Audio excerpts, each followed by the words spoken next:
Kim Chiu, na biktima ng pang-aasar ni Darren Espanto at Robby Domingo. Netizens, aliw na aliw. Viral ang Kim Pao Midnight Thoughts. Ramdam ang soft spot ni Paulo para kay Kim. Tara, kwentuhan muli tayo.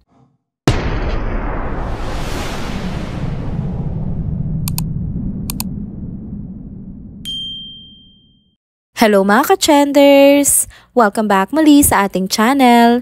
Kung bago pa lamang kayo dito, huwag nang kalimutang mag-like, mag-subscribe at i-hit na rin ang bell notification para lagi kayong updated sa mga balitang trending at napapanahon. Mga ka-trenders, trending na naman si Kim Chiu at this time, hindi dahil sa bagong project o performance, kundi dahil sa pang-aasar ng mga kaibigan niya mismo. At ang bida nga ng kalokohan, walang iba kundi sina Darren Espanto kasama pa si Robby Domingo. Viral nga ngayon sa X ang isang nakakatuwang video mula sa London kung saan makikita sina Kim Chiu, Darren Espanto, Bel Mariano at Robby Domingo na nakasando lang. Nasa ilalim sila ng tulay, chill na nagkukulitan at dito na nagsimula ang eksenang ikinatawa ng lahat. Habang nagde-demonstrate si Kim ng isang dance move, todo taas ang braso niya kaya medyo lantad ang kilikili. Siyempre, hindi pinalampas ni Darren ang pagkakataon. Bigla nga niya itong hinawakan kaya napilitan si Kim na ibaba agad ang braso at takpan ang kilikili niya. Halatang nagulat si Kim pero game pa rin sa trip ng bestie niya. Hindi pa doon natapos, biglang na-curious si Robby Domingo kaya inamoy pa nito ang daliri ni Kim. Sumunod si Darren, inamoy rin ang sarili niyang daliri. Sabay pa silang nag-react na parang impressed, na parang sinasabi nilang fresh si Kim. Habang nagaganap ito, si Kim nakatingin lang, parang nagtataka kung anong trip ng dalawa. Pero pinaka-epic yung ginawa ni Darren nang ipilit niyang ipaamoy kay Bel Mariano yung daliri niya. Si Bel napaatras talaga, todo taboy pa sa kamay niya. Talagang walang balak si Bel makisali sa kalokohan. Pero hindi pa nakontento si Darren nang itaas ulit ni Kim ang dalawang kamay niya, sinamantala na naman niya at muling hinawakan ng kilikili ng aktres. Sawang-tawa na talaga ang lahat, pati ang mga netizens. Speaking of netizens, super aliw din sila sa video.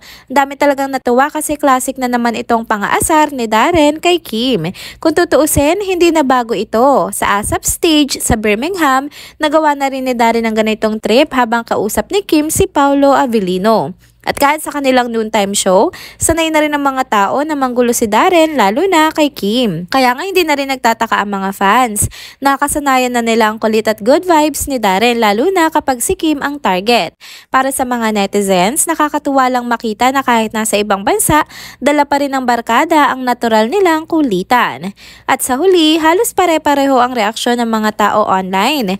Aliw na aliw, tawa ng tawa at mas lalong na-appreciate yung closeness at samahan ng grupo. Hindi artista ang dating, kundi barkada lang na nag-e-enjoy at nagpapasaya kahit saan sila dalhin. Kaya mga ka-trenders, hindi na nakapagtataka kung bakit nag-viral agad ang video. Ang saya lang panoorin na sa gitna nga ng busy schedule at international shows, may mga ganitong candid moments na nagbibigay ng good vibes at nagpapakita ng tunay na friendship.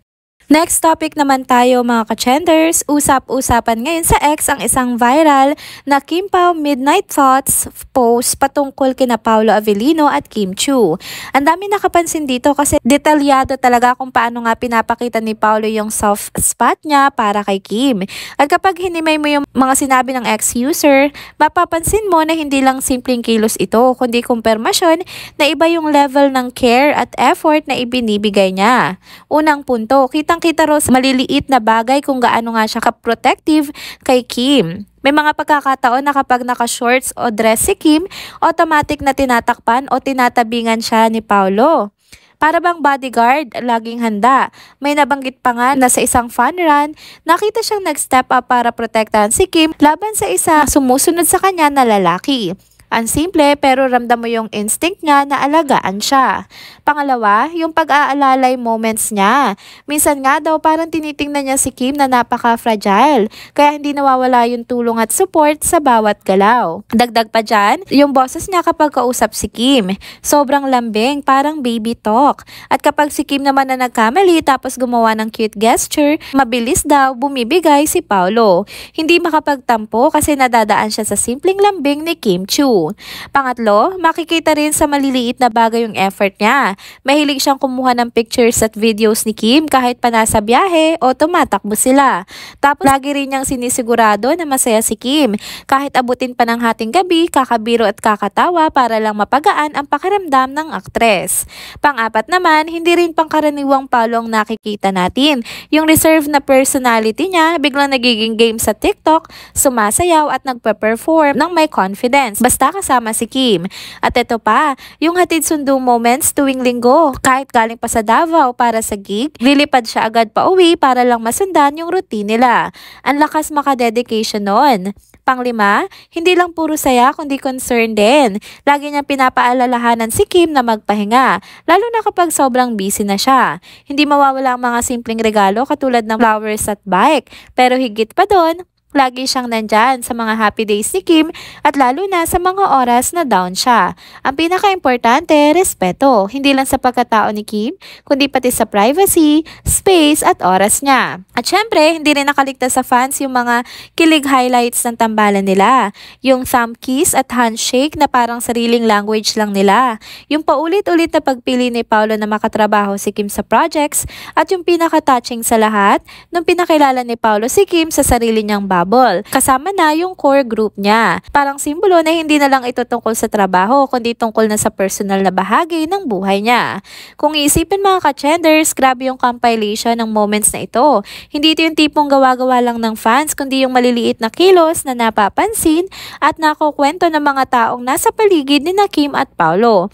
At kapag pinagsama-sama mo, malinaw na malinaw. May soft spot nga itong si Paolo kay Kim at ramdam na ramdam yon ng mga tao. Dito na nga pumapasok yung mga reaction ng fandom. Ang dami nagbigay ng suporta at halos iisa lang ang tono ng lahat. Thankful sila na may ganitong mga paalala. Para sa kanila, ito yung ebidensya na hindi lang pang on-screen ang tambalan ng Kim Pao, kundi totoo at ramdam sa simpleng kilos nila. Marami rin nagsabi na hindi talaga makakarelate ang mga bashers kasi iba yung nakikita ng mga totoong fans. Yung sincerity, yung consistency, at yung effort na hindi mo pwedeng baliwalain. Kaya sa dulo mga ka-chenders, malinaw na kahit simpleng midnight thoughts lang ang pinagmulan, naging malalim itong kwento ng care, effort at respeto. At dahil nga sa mga ganitong post, mas lalong tumitibay ang fandom. Hindi lang sila basta sumusuporta, kundi pinagmamalaki nila na ang Kim Pao ay hindi scripted, hindi pang show lang, kundi isang tandem na grounded sa reality at authenticity. And there you go mga ka-chenders, dito na po muna nagtatapos ang ating isa na namang trending video update. Salamat sa inyong pagsubaybay at pagsama sa akin hanggang sa dulo ng video na ito. Pero bago kayo umalis, huwag niyo pong kalimutang mag-like, mag-comment, mag-subscribe at i-hit na rin ang bell notification para lagi kayong updated sa mga balitang trending at napapanahon. Kita-kits po sa susunod na video. Paalam!